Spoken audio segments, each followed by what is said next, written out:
సభకు నమస్కారం. ఈ వీడియోలో నేను నాగ చైతన్య గారి గురించి 'తండేల్' మూవీ గురించి ఒక విషయం చెప్పబోతున్నానన్నమాట. నాగ చైతన్య గారు నటించిన 'తండేల్' మూవీ సూపర్ హిట్ అయింది.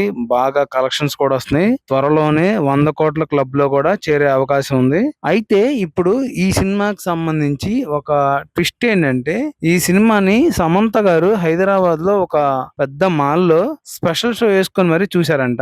చూసి ఆవిడ చాలా హ్యాపీగా ఫీల్ అయ్యారని చెప్పి తెలుస్తా ఉంది. ఆవిడ నాగ చైతన్య గారికి మెసేజ్ కూడా చేశారంట. ఆల్ ది బెస్ట్, ఈ మీ సినిమా బాగా హిట్ అయింది, కంగ్రాట్స్ చెప్పారంట.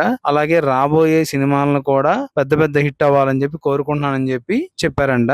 నిజంగా మనమేమో ఏదేదో అనుకుంటా ఉంటాం, వాళ్ళు మాత్రం హ్యాపీగా ఉంటారు. వాళ్ళ పని వాళ్ళు చేసుకుంటూ ఉంటారు. ఎవరి పాటికి వాళ్ళు మూవ్ అయిపోయి ఎవరి పాటికి వాళ్ళు హ్యాపీగా ఉన్నారు. మనమే ఏదేదో అనుకుంటా ఉంటాం. నిజంగా నాగ చైతన్య గారి ఈ సక్సెస్ మాత్రం చాలా చాలా గొప్పగా ఉందని చెప్పుకోవచ్చు. ఆయన ఇంతకు ముందు చేసిన సినిమాల కంటే కూడా ఈ సినిమాలో పర్ఫార్మెన్స్ కూడా చాలా బాగుంది. మరి సమంత గారే మళ్ళీ తిరిగి మెచ్చుకున్నారంటే ఒకసారి ఆలోచించుకోండి సినిమా ఏ రేంజ్ లో ఉందో. నిజంగా సమంత గారి కూడా ఇలాంటి మంచి పని చేయడం మాత్రం బాగా మెచ్చుకోవచ్చు మనం. ఆవిడ మనసులో ఏం లేకుండా తోటి నటుడిని ఇలా కంగ్రాచులేట్ చేయడం అనేది చాలా గొప్ప విషయంగా భావించవచ్చు. నిజంగా నాకైతే చాలా బాగా అనిపించింది. అందుకే మీతో పంచుకుందాం అని చెప్పి ఈ వీడియో చేశాను అనమాట.